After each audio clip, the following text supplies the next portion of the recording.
Assalamualaikum warahmatullahi wabarakatuh. Wahai sobat YouTube yang dirahmati oleh Allah Subhanahu wa taala.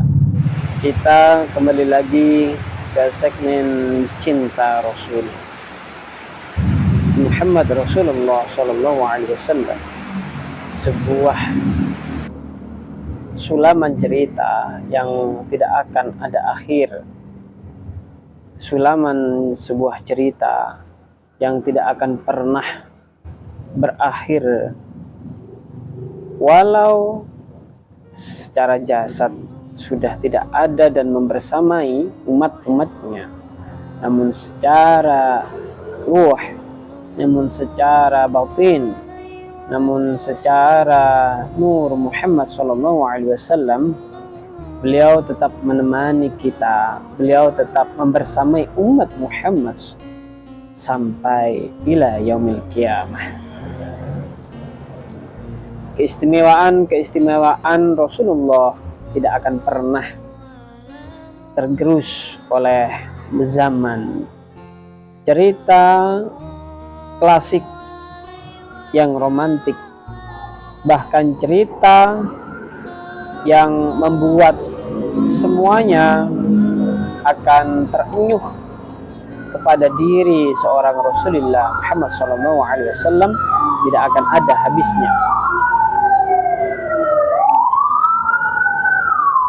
Kita masih ingat di mana seorang Rasulullah bertemu dengan perempuan, seorang pembantu budak di masanya sedang berbelanja di tengah pasar.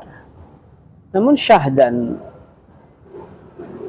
uang untuk membelanjakannya tersebut raib, dicuri oleh seorang pencopet. Rasulullah dengan sabar bertanya, "Ada apa gerangan kau wahai wanita yang sedang berbelanja di pasar?" Beliau bertanya, "Ya Rasulullah, aku akan berbelanja dengan menggunakan uang dari majikanku untuk mempersiapkan sarapan pagi, ternyata raib dicopet."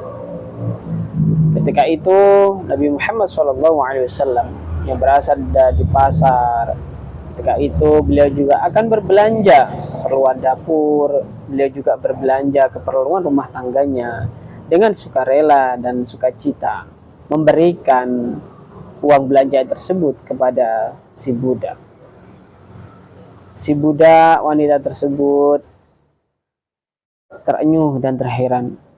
"Mengapa engkau berikan ini, wahai seorang laki-laki yang sangat dermawan dan sangat baik hati?"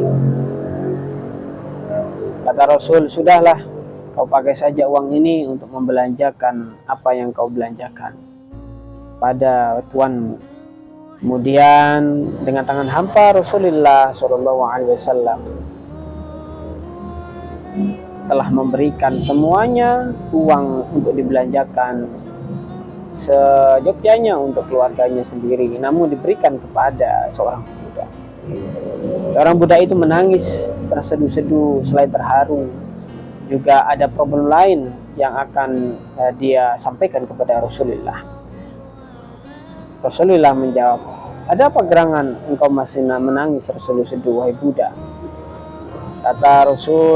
Kata wanita tersebut menjawab, "Aku tidak bisa pulang, wahai Rasulullah, karena tuanku pasti marah. Ini sudah siang. Belanjaan untuk pagi hari, sarapan untuk pagi hari tidak bisa aku belanjakan dengan sempurna dan tidak akan datang dengan tepat waktu. Pasti tuanku akan marah-marah. Kalau begitu, aku yang akan pasang badan untukmu dan aku akan membelamu bahwa kau terkena musibah," kata Rasulullah Muhammad SAW. Ketika Rasul bersama budak tersebut pergi ke rumah majikan dari budak yang kehilangan uangnya di tengah pasar, tentulah si tuannya marah-marah kenapa kau terlambat? Ada apa? Rasulullah Muhammad menjawab, "Eh, beludak yang satu ini sedang tertimpa musibah. Uang yang Tuan berikan untuk berbelanja raib hilang, dicopet. Oleh karenanya izinkan saya untuk memberikan sebuah alasan mengapa dia terlambat, karena ada musibah tersebut. Tapi dia sudah berbelanja dan amanah memegang kepercayaan tuanku, sehingga dia tidak berani balik karena takut dimarahi oleh tuanku, dan aku membelanya karena memang aku menjadi saksi mata atas musibah yang dialami oleh budak ini." Begitu terenyuhnya sang tuan atau majikan dari budak tersebut.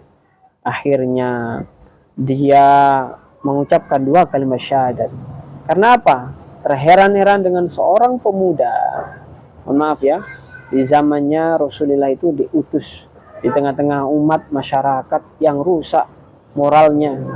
Kalau punya suku Quraisy itu, kalau punya anak perempuan malu, langsung dikubur hidup-hidup. Karena apa? Karena itu adalah aib keluarga.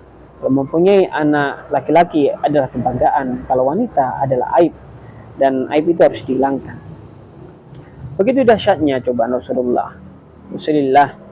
Allah mentakdirkan menurunkan Muhammad SAW menjadi seorang nabi di tengah-tengah kaum yang sangat arogansi, kaum yang terhormat di mata kaum-kaum yang lain, namun dalam kategori karakter, kategori adab, kategori akhlak tidak punya sama sekali. Ketika itu di tengah-tengah masyarakat yang demikian, tentulah si tuan dari budak tersebut akan terenyuh dengan apa yang telah dilakukan, disampaikan oleh Rasulullah, seorang pria yang sangat baik hati, bukan hanya memberikan harta untuk berderma kepada orang yang sedang kesusahan, namun memberikan sebuah perlindungan secara mental kepada orang yang terkena musibah. Wahai hadirin sekalian, bagaimana tidak kita tidak bersolawat setiap hari kepada Muhammad Sallallahu Alaihi Wasallam? Kita harus selalu bersolat kepada beliau. Kita harus selalu memanjatkan salawat ta'zim kepada beliau, karena berkat syafaatnya Muhammad sampai kini kita dapat merasakan betapa indahnya berislam, beriman, dan juga berihsan. Berkat perjuangan Rasulullah, nyawa menjadi taruhannya, dikejar-kejar oleh kaum Quraisy, dikejar-kejar oleh kaum kafir, akan tetapi beliau tetap memegang teguh pendiriannya bahwa Islam adalah agama yang benar, amanah dari Tuhan Ilahi Rabbi untuk menyampaikan salah kenabian dan utusan mukjizat Al-Quran menjadi penerang terhadap seluruh alam dunia, bahkan alam jagat raya ini. Beliau sampaikan dengan penuh tanggung jawab, dedikasi tinggi, dan tidak memandang keselamatan sendiri, bahkan nyawa pun menjadi taruhan.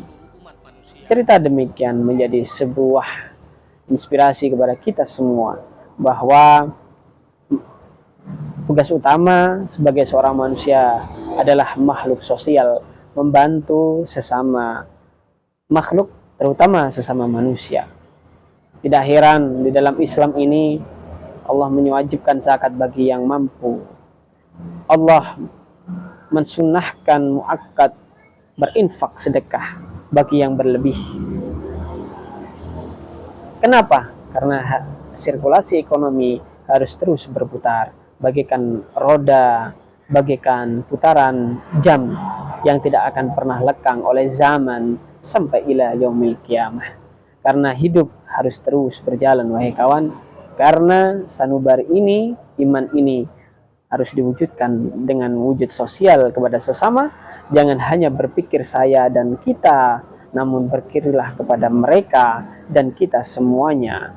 Jangan hanya kita berpikir personality, namun humanity, dan juga makhluk dari ilahi Rabbi. Assalamualaikum warahmatullahi wabarakatuh. subscribe to my channel.